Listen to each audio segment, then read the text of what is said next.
Hey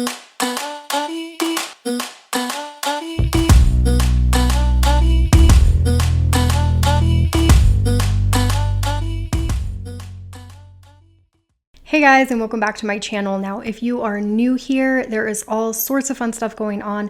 I love to talk about different styling tips, different styling aesthetics, and the yin-yang methodology and approach to curating a personal wardrobe. So if that is something that you're interested in, I invite you to like and subscribe and join in on the community. So in today's video, I'm going to be covering a very popular aesthetic that I like to call classic minimalist chic. So I'm going to be doing a full breakdown on this aesthetic, and I'm going to show you how to incorporate it into your wardrobe. So let's just dive straight into the video. Okay, so let's take a look at some points of inspiration for this aesthetic and when it really started to become popular. Now, although some of the elements can be dated back decades and decades ago, I think that it can be argued that we really saw this aesthetic hit the scene in the 90s. I feel like everyone was kind of moving forward from the vibrant colors and kind of loud looks of the 80s and really leaning into something that was a little more classic and chic. Now, I think a prime example of this aesthetic really flourishing in the 90s is the sub-genre style called celebrity airport outfits. And yes, this is actually a real thing. So essentially, celebrities, as they were traveling, could be spotted in these kind of basic outfits that still offered some sort of elevation to complement their status as a public figure. It was the epitome of relaxed chic, which really offered them a level of comfort and practicality while they were traveling, but also would still tie in with their luxury lifestyle. Now, as time went on, this classic aesthetic saw a resurgence in the 2010s and actually continued to become more refined as time went on and gained even more traction with the minimalist and low-buy movements that we see today.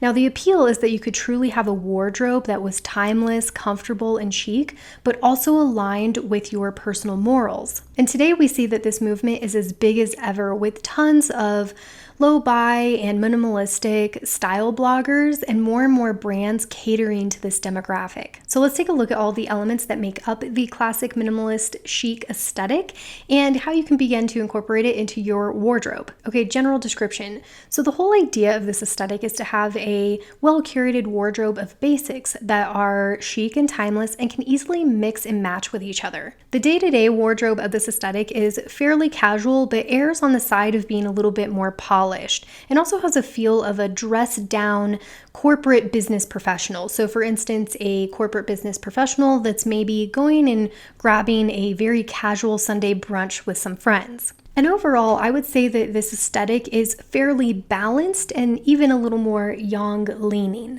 And we usually don't see a heavy use of yin, as things are generally kept a little more tailored or boxy, or even offer softly blunted edges. Now, it's not that we see a complete absence of yin, it's just that yin is more brought in by subtle, soft lines and materials. Now, when I think of this aesthetic, I think of an air of casual yet polished, reserved and modest, and pragmatic and refined. And the individual that is most likely to be attracted to this aesthetic probably values practicality and keeping things simple, but still wants to showcase a polished and refined style. Okay, color palette. Now, the color palette is simple yet effective. It is essentially a neutral lover's dream. So we see white, black, beige, cream, denim blue, gray, navy, gold, and silver usually being the entire extent of the color palette. Now, interest can be drawn in with a mix and match approach of colors, or you can go for a more sleek look with a monochromatic color scheme. Either way, these neutrals can be worn interchangeably with each other, which makes things that much easier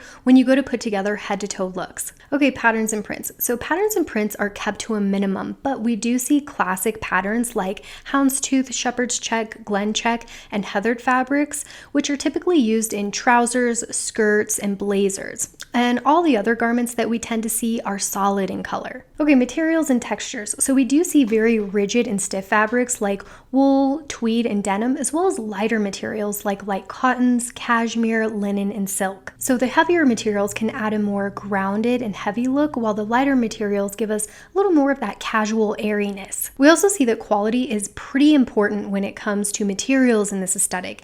It really gives way to keeping things looking more polished and elevated, even in more simple looks. Next up is details and accessories. So details are definitely kept to a minimum in this aesthetic. I mean, it wouldn't be a minimalist aesthetic if there was an excess of details. So details that we can see used very sparingly are exterior pockets as well as pleats. Now, accessories are used in this aesthetic, but they're used very sparingly and with intent.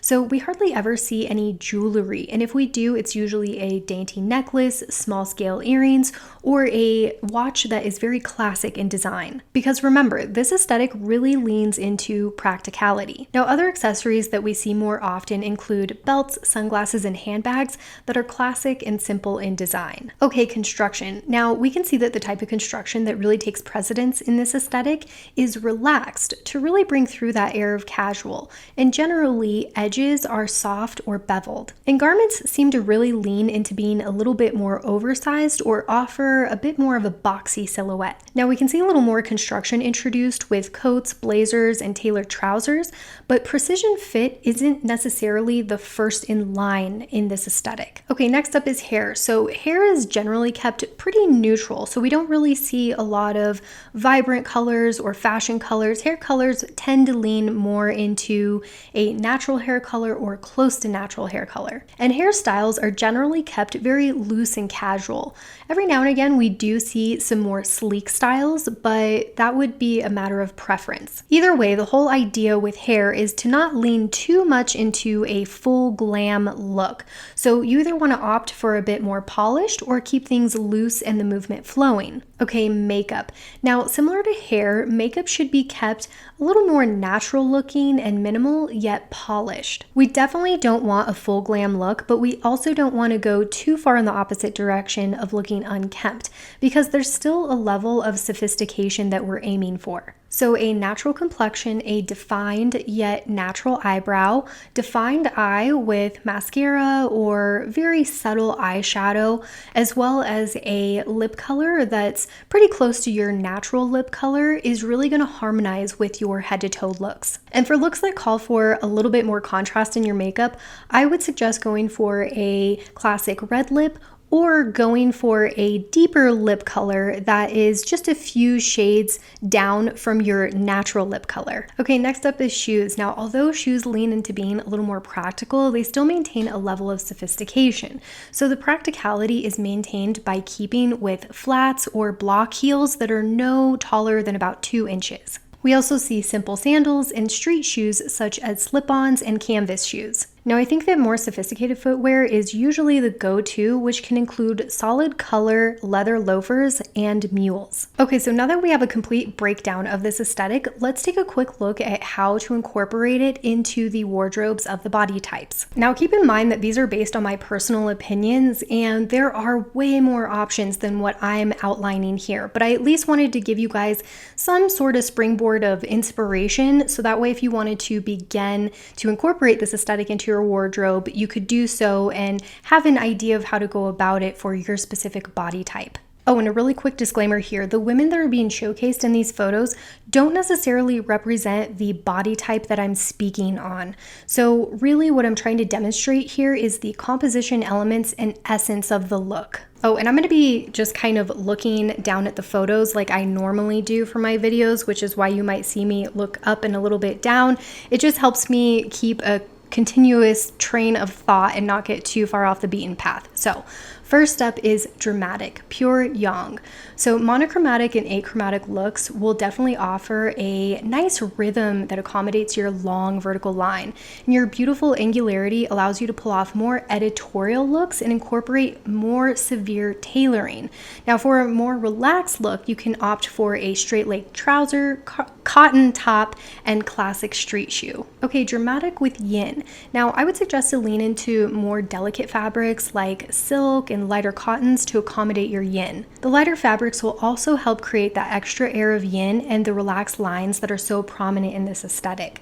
Keep in mind that you still have the elongation of a dramatic, so try not to create too harsh of breaks throughout the look. Also, the color palette and accessories are really going to be your avenue to really pulling a classic minimal chic look together. Now, the scale of your frame can handle a little more jewelry and accessories than what the aesthetic originally calls for. So feel free to size up a little bit or layer your accessories. Okay, natural. So for all you naturals out there, the construction of this aesthetic really lends itself to your body type. Now, that's not to say that the aesthetic is only for naturals, but it might be a little easier for you to naturally pull off the entire essence of this aesthetic because the construction is really in your favor, which is a huge defining factor of this aesthetic. So soft edges and more unconstructed looks will definitely suit you. Natural young. So you'll definitely want to keep the rhythm flowing to accommodate your long, young line, but also keep with the relaxed structure to help harmonize with your blunted bone structure. And just like with the pure natural, keeping the edges soft and playing with more unconstructed lines will harmonize well with you. Natural with yin. So just like with the natural, you'll want to lean into soft edges and an overall relaxed essence. But you'll also want to accommodate your yin by keeping lines fluid and incorporating some sort of waist emphasis and steering away from the lines that are too rigid. Okay, classic. Now this is also in your wheelhouse because of the simplicity of this aesthetic and hints of yang tailoring that we see. Now I would recommend to not veer too far away from the more constructed lines. Classic outfits like the white button-up shirt and well-fitting pair of jeans is right up your alley. Okay, classic with yang. Now being a bit more frame dominant, you're able to hold a little more depth and weight to your looks, particularly to the top half with blazers and garments that create more boxy silhouettes. But remember to keep in mind that you can still lean into classic tailoring and add drama, for example, with pops of patent leather. Okay, classic with yin. Now, just like the pure classic, you'll want to lean into the clean tailoring, but you'll want to make sure that you incorporate nice waist emphasis. You also want to accentuate your yin by incorporating lighter fabrics like silk and light cotton, which offer a nice airiness. Okay, romantics. Now, a collared shirt that offers contouring and pants that offer a little bit more of a squared silhouette starting at the knee and then tapering down are going to create a complementary silhouette. You can also go for shapes that really harmonize with your curves, as well as incorporate more than one piece of dainty, scale-appropriate jewelry. Okay, romantic with yang. Now your sharp frame calls for something a bit more tailored, but we still want to keep a good flow and accommodate your curved lines. You can also handle a little bit more jewelry and accessories. Okay, gamines. So all gamines will want to consider their small scale, and a broken rhythm and short tailored lines will complement any gamine's stature very well. Gamine with yang. Now this gamine thrives with animation and contrast. So a great example of adding contrast to looks that have a more neutral color palette is playing with different textures, fabrics, and prints.